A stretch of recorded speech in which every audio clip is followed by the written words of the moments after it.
Hi friends, வணக்கம் and welcome to Venad Samayal. இன்னைக்கு நம்ம pancake recipes பார்க்க போறோம். இது வந்து குழந்தைகளுக்கு ரொம்ப பிடிக்கும். பெரியவங்களும் சோம்பலா இருக்கும்போது இத பிரேக்ஃபாஸ்ட்ல சாப்பிடலாம். இத வந்து சீக்கிரமாவே பண்ணிரலாம். இப்போ இதோட ஸ்டோரி பார்க்கலாம். உங்களுக்கு ரெசிபி மட்டும் பார்க்கணும்னா இத ஸ்கிப் பண்ணிக்கோங்க. இது வந்து அமெரிக்கால தான் ரொம்ப ஃபேமஸ். ஆனா இதோட தொடக்கம் எங்கன்னு பாத்தீங்கன்னா 30000 வருஷத்துக்கு முன்னாடியே கற்கால மனிதர்கள் இத சாப்பிட்டு இருக்காங்கன்னு ஆராய்ச்சியாளர்கள் சொல்றாங்க. அப்புறமா இது கிரீஸ் மற்றும் ரோமன் நாடுகளில் கூட ஃபேமஸாக இருந்திருக்கு. அதாவது ஷேக்ஸ்பியர் இவரோட நாடகத்தில் வந்து பேன்கேக் பற்றி குறிப்பிட்டிருப்பார். அதை வச்சு இது வந்து முன்னாடி இருந்திருக்குன்னு சொல்கிறாங்க. இதை வந்து கற்கால மனிதர்கள் எப்படி சாப்பிட்ருக்காங்கன்னா, அதாவது கோதுமை மாவு, அப்புறம் ஏதாவது பறவையோட முட்டை, அப்புறம் ஆட்டோட பால் இதை வந்து மிக்ஸ் பண்ணி ஒரு சூடான கல்லில் போட்டு செஞ்சுருக்காங்க. அப்படி தான் இந்த பேன்கேக் வந்தது. இப்போ வந்து இதை ஆல் பர்பஸ் ஃப்ளார், அதாவது மைதாவில் செய்வாங்க. ஏன்னா அது க்ளூட்டன் இருக்கனால ரொம்ப சாஃப்டாக இருக்கும். ஆனால் கோதுமையில் பண்ணுறதா ரொம்ப ஹெல்த்தி. அப்புறமா பேன்கேக் டேன்னு ஒரு டே இருக்குது. இது வந்து ரோமன் கேத்தலிக் வந்து 11 டேஸ் இருக்கும். அதாவது ஈஸ்டருக்கு முன்னாடி 11 டேஸ் இருக்கும். அந்த 11 டேஸுக்கு முன்னாடி வர டியூஸ்டே தான் பேன்கேக் டே. அப்போ வந்து அவங்கக்கிட்ட இருக்கிற எல்லா பொருட்களை வச்சு பேன்கேக் பண்ணிடுவாங்க. ஏன்னா அடுத்து வந்து அவங்க நோன்பு இருக்கிறனால, அதாவது விரதம் இருக்கிறனால. ஸோ அதுதான் பேன்கேக் டே. இப்போ இந்த பேன்கேக்கை ஒவ்வொரு கண்ட்ரீஸ்லேயும் ஒவ்வொரு விதமாக சொல்லுவாங்க. ஒவ்வொரு வேறு மாதிரி இன்க்ரீடியன்ட்ஸ் வச்சு செய்வாங்க. ஃப்ரான்ஸில் வந்து இதை கிரெப் கேக்குன்னு சொல்லுவாங்க. ஸ்காட்லாண்டில் வந்து ஃப்ளாப் ஜாக்குன்னு சொல்லுவாங்க. ஆஸ்திரேலியா வந்து சின்னதாக பண்ணி இதை வந்து டெசர்ட்டாக சர்வ் பண்ணுவாங்க. அப்புறம் ஜெர்மனியில் இதை வந்து சூப்பு கூட சர்வ் பண்ணுவாங்க. ஸ்வீடனில் விப்பிங் க்ரீம், ஃப்ரூட்ஸ் எல்லாம் போட்டு டாப்பிங்ஸ் வச்சு பண்ணுவாங்க. ஸோ இந்தியாவில் நம்ம தோசை கூட இந்த பேன்கேக்கோட இன்ஸ்பிரேஷன் தான். அப்புறம் சப்பாத்தி இதெல்லாமே பேன்கேக் மாதிரி தான். ஸோ இப்போ நம்ம இந்த பேன்கேக் எப்படி பண்ணுறதுன்னு பார்க்கலாம். நான் இன்றைக்கி 2 டைப் ஆஃப் பேன்கேக் பண்ணியிருக்கேன். ஒன்று வந்து வீட் பேன்கேக், இன்னொன்று வந்து சாக்லேட் பேன்கேக். இந்த வீட் பேன்கேக் வந்து சின்ன குழந்தைங்களுக்கு கூட கொடுக்கலாம், பல் வந்த குழந்தைங்களுக்கு கூட கொடுக்கலாம். ஏன்னா இது வந்து ரொம்ப ஹெல்த்தியாக பண்ணியிருக்கேன். பேக்கிங் பவுடர் எதுவுமே சேர்க்கலை. இதுக்காக நான் வந்து முட்டையோட வெள்ளைக்கரு 1 எடுத்து நல்லா பீட் பண்ணி எடுத்துருக்கிறேன். அப்போ தான் ரொம்ப சாஃப்டாக கிடைக்கும் நமக்கு பேன்கேக். இதை இந்த மாதிரி பீட் பண்ணி வச்சதும் இதில் நான் இன்றைக்கி வெள்ளைப்பாகு ஆட் பண்ணுறேன், 2 டேபிள் ஸ்பூன். நீங்கள் இதுக்கு பதிலாக ஹனி, தேன் கூட ஆட் பண்ணலாம். ஹெல்த்தியாக பண்ணுறதுனால சுகர் ஆட் பண்ண வேண்டாம். அப்புறமா இதில் வெண்ணிலா எசன்ஸ் 1/2 டீஸ்பூன் சேர்க்குறேன். இது வந்து முட்டையோட ஃப்ளேவர் நமக்கு தெரியாமல் இருக்கிறதுக்காக வெண்ணிலா எசன்ஸ் சேர்க்குறேன். அப்புறம் முட்டையோட மஞ்சக்கரு 1 சேர்த்து இதை வந்து நல்லா மிக்ஸ் பண்ணி விட்டுக்கோங்க.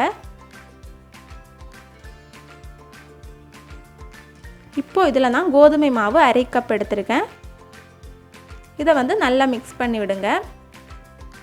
இப்போ 1/2 கப் பால் எடுத்து கொஞ்சம் கொஞ்சமாக சேர்த்து இதை வந்து நல்ல பேட்டர் கன்சிஸ்டன்சிக்கு மிக்ஸ் பண்ணிக்கோங்க.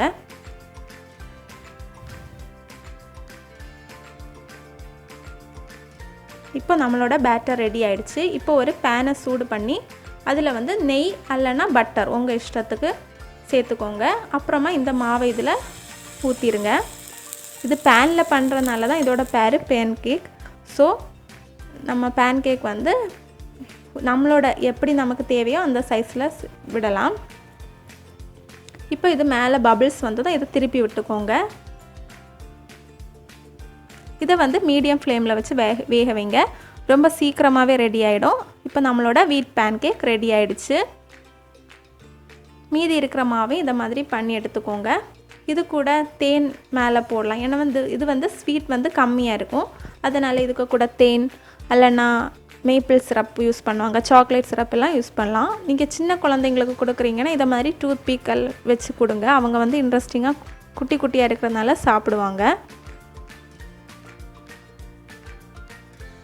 இப்போ நம்மளோட சாஃப்டான சூப்பரான பேன்கேக் ரெடி ஆகிடுச்சு. அடுத்ததாக நம்ம சாக்லேட் பேன்கேக் எப்படி பண்ணுறதுன்னு பார்க்கலாம். இது வந்து கொஞ்சம் ரிச்சான பேன்கேக். இதில் நான் வந்து பேக்கிங் பவுடர் சேர்த்துருக்கேன். ஸோ அதனால் ஒரு முட்டை எடுத்து அதை நல்லா மிக்ஸ் பண்ணுறேன்.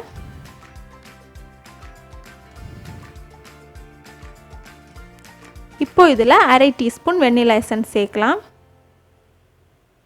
நல்லா மிக்ஸ் பண்ணி விட்டுக்கோங்க. இப்போது இதில் வெள்ளைப்பாகு, அதாவது ஸ்வீட்டுக்காக நான் வந்து 2 டேபிள் ஸ்பூன் சேர்க்குறேன். நல்லா மிக்ஸ் பண்ணி விட்டுக்கோங்க. இப்போ இதில் நான் 1/2 கப் கோதுமை மாவு சேர்க்குறேன். அப்புறமா 1 டேபிள் ஸ்பூன் கொக்கோ பவுடர் சேர்க்குறேன். உங்களுக்கு சாக்லேட் ஃப்ளேவர் ரொம்ப வேணும்னா 2 டேபிள் ஸ்பூன் சேர்க்கலாம். அப்புறமா இதில் பேக்கிங் பவுடர் 1/4 டீஸ்பூன் சேர்க்குறேன். இதை வந்து நல்லா மிக்ஸ் பண்ணி விட்டுக்கோங்க. 1/2 கப் பால் சேர்த்து, அதாவது கொஞ்சம் கொஞ்சமாக சேர்த்து பேட்டர் கன்சிஸ்டன்சிக்கு மிக்ஸ் பண்ணி எடுத்துக்கோங்க.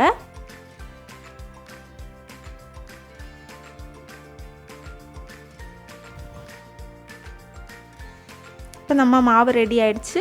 இதையும் நெய் இல்லைன்னா பட்டர் தடவி பேனில் வந்து சுட்டு எடுக்கலாம். உங்கள் இஷ்டத்துக்கு எந்த சைஸில் வேணுமோ அந்த இஷ்டத்துக்கு சுட்டு எடுக்கலாம். மேலே பபிள்ஸ் வந்ததும் திருப்பி விட்டுக்கோங்க. மீடியம் ஃப்ளேமில் வச்சு வேக வச்சுடுங்க. இது ரொம்ப சீக்கிரமாகவே ரெடி ஆகிடும்.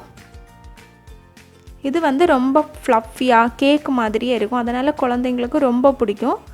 கண்டிப்பாக நீங்கள் வீட்டில் செஞ்சு கொடுங்க. இதுக்கு மேலேயும் நீங்கள் ஹனி இல்லைன்னா மேப்பிள் சிரப் இல்லைன்னா சாக்லேட் சிரப் வச்சு சாப்பிடலாம். ஜாம் கூட வச்சு சாப்பிடலாம். ரொம்ப நல்லாயிருக்கும். கண்டிப்பாக இந்த ரெசிபிஸை ட்ரை பண்ணிவிட்டு எப்படி இருந்ததுன்னு எனக்கு சொல்லுங்கள். இந்த வீடியோ பிடிச்சிருந்தால் லைக் பண்ணுங்கள். ஃப்ரெண்ட்ஸ் ஃபேமிலி கூட ஷேர் பண்ணுங்கள். என்னோடய சேனலை சப்ஸ்கிரைப் பண்ணுங்கள். தேங்க்யூ.